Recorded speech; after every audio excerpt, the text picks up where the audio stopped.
Welcome to the Deep Dive, the place where we take complex source material, filter out all the noise, and really get to the core insight that you actually need. Yeah, that's the goal.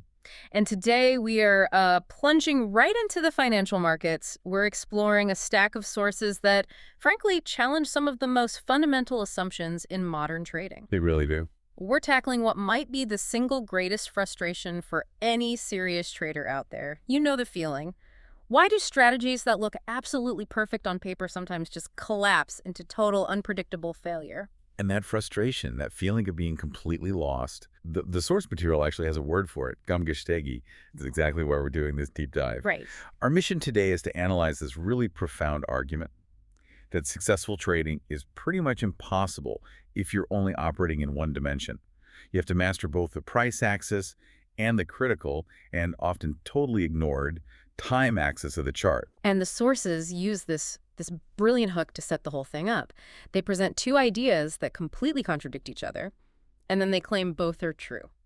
Which is fascinating. It is. So on one hand, they argue that trading without indicators is a huge mistake, just a huge one. But on the other hand, they say spending your time learning indicators is the absolute wrong path to success. So how can both be true? Exactly. The fact that they can both hold truth, it immediately suggests there's a missing element. It's like a secret decoder ring that determines whether an indicator is a useful signal or just pure noise. That's the key piece of the puzzle we're hunting for today. It explains a massive structural ambiguity in almost every trading setup. If you've ever felt like your analysis was solid, but the outcome was just random, well, this deep dive is for you. Okay, let's unpack this then. Our source identifies this really widespread and honestly painful problem in the trading community. You have traders, and maybe this is you listening, who spend months, years even, testing every single strategy. Classic ones, modern ones, every indicator, every oscillator you can imagine. They put in the hours for sure. Yeah. The screen time. They do, but they still experience these failures that are they're completely inexplicable. They have the price target, the setup looks good, the market seems to confirm it, and yet the trade loses. Or almost worse, it just sits there, treading water. And this whole cycle of inexplicable loss, it has a really predictable and devastating consequence. Which is what? Well, traders eventually conclude that because they can't logically fault the market and they can't fault the strategy they learned, the fault must be with them. They internalize it. Ah, okay. And the material we reviewed, it actually agrees the issue is with the trader, but, and this is the key part, they argue traders almost always arrive at the wrong conclusion for the wrong reason. The wrong target. Yeah. This is where the material really pushes back against the established narrative. It does. The common mistake after you suffer these losses is to blame it on poor trader psychology. People decide, oh, I must have been too greedy, or I was too emotional, or I was too hasty, and then they just dive headfirst into books and courses about fixing their mindset. And the material just dismisses the entire line of thinking. I mean, they have a very strong, very specific criticism calling the term market psychology a foolish title. Wow, okay, a foolish title. Yeah. The core belief here is that if your trading strategy is structurally complete, if it accounts for the full dynamics of the market, then the psychological issues, they largely just disappear. So you don't need a mental fix for a strategic flaw. Exactly. If your structure is weak, you're going to feel greed and fear. They're symptoms, not the actual disease. That makes incredible sense. It's like if you have an incomplete map, of course you're going to be nervous driving. So if the strategy is incomplete, what's the key strategic element that, 90% of traders are just completely ignoring? Well, the core revelation is almost deceptively simple. Traders, almost without exception, base their entire approach only on the price axis. Right. Support, resistance, that kind of thing. Exactly. They look at horizontal levels, vertical movements, all related to how high or how low the price is. But they completely neglect the fact that the price chart is two-dimensional. It's governed equally by time and price. And time is the determinant axis. So if time is this missing puzzle piece, what are the consequences of ignoring it?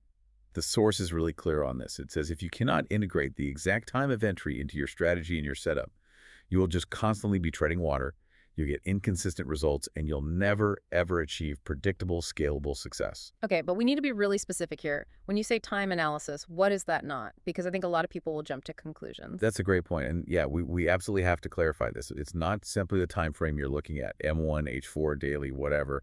And crucially, the source also dismisses relying on specific market sessions. Wait a minute. That's a huge challenge to conventional wisdom, dismissing sessions. I mean, so many successful traders preach that you have to trade the London Open or the New York Close, the liquidity events. They do, but the material offers a really critical counterpoint. Think about it. If relying on sessions gave you a definitive high-probability edge, then every successful trader would just use them consistently, and all the doubt about entry points would just vanish. But it doesn't. It doesn't, because even traders who do rely on sessions, they still face the exact same uncertainty and ambiguity. And that's because sessions are just external clock time. They don't capture the market's internal cyclical clock. Okay, that distinction is crucial. It's not about the clock on the wall. It's about the market's own internal rhythm. Yes. And that brings us to the crucial definition. The source's focus is on price rotation cycles in specific time. It's all about understanding these temporal phases that are inherent in the market structure. So like Wyckoff's phases, accumulation, distribution. Sort of. They compare the underlying concepts to ideas attributed to figures like Wyckoff, but they're also very quick to caution that verifiable, credible sources for Wyckoff's actual theory are incredibly scarce. Right. So the focus has to be on mastering the market's own internal clock. That's the entire game. And look, let's use the source's perfect example now, because this is where the theory becomes a chilling reality for you as a trader. Let's do it. Okay, so imagine you're focused on a 1-minute chart.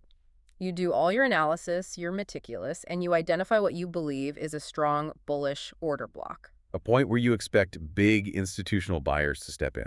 Exactly. So you anticipate a long trade, let's say at exactly the $1 price point after a little correction. You have the price coordinate. You are 100% confident in that price. Okay, so hold on to that $1 entry price, because the source then details 4 possible and radically different outcomes for that exact same price entry. And this is what proves that price certainty alone gives you zero certainty of outcome. Okay, what's outcome number 1? Outcome 1 is the ideal. It's success. Price hits $1, the cycle confirms the bullish intent, and the market immediately moves long. Beautiful. Okay, the dream scenario. What's next? The second, the stop out. Price hits $1, dips just low enough to trigger your stop loss, and you're out of the market with a loss. And maybe you even watch it reverse and go up right after it takes you out. Infuriating. We've all been there. Absolutely. The third is just as frustrating. Delayed entry. Your stop out happens, the market makes a choppy little move up, but then it comes back down again to that $1 price point, and then it finally takes off in a massive, successful long move. So you were right on the price, but the timing was a complete disaster. A disaster. And then there's the fourth one, which is the most destructive of all. It's called the FLIP. The FLIP? Okay. Your $1 long order gets stopped out, but here's the kicker. The market structure flips completely bearish. After a tiny correction, that exact same $1 entry point is now confirmed as the perfect spot to short the market. So the structure you identified as bullish has completely flipped to a bearish signal. Yes. So the question is why?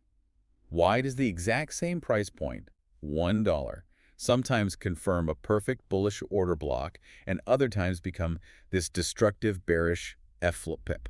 And the difference is terrifyingly subtle, I'm guessing. It is. And this is where it gets really powerful. The source argues the entire difference is determined by the time of entry. The time? The relative structural position of the price when that internal cycle completes is what dictates the action. Can you break that down a bit? Sure. So if by the time the market's internal clock says action must happen at $1, the price is positioned above that level. The structure is confirmed as bullish. It's a go. Okay. However, if the price has already dipped below that level when the time cycle completion arrives, that same price point is now confirmed to be the location for the bearish FLIP. Wow. So price is just the map coordinate, but time is the instruction manual telling you how to read that coordinate. That's a perfect way to put it. So you can be 100% right on the price and 100% wrong on the trade, just because you missed the cycle completion by a few seconds or a few minutes. That is the structural flaw in every price-only strategy. And once you accept that, once you integrate this mastery of the time axis, the entire landscape just It shifts. How so? The material argues that indicators and oscillators, all those tools that used to create confusion and losses, they suddenly become highly accurate and beneficial. So how does that work practically? You're saying a lagging indicator like a moving average suddenly becomes a useful signal. Exactly. When you ignore time, a moving average is just noise. It's just painting the past. But when a time cycle confirms the market's intent, that same moving average stops being a reflection of old price action and starts working as a powerful confirmation tool for where the market is going. But without that time element. Without time, those tools just create more noise and more ambiguity on your chart, and you're basically left relying on luck. Okay, so the core strategy the source is outlining, it follows a pretty clear two-step approach to remove all that ambiguity. A dual-step approach, yeah. Step 1.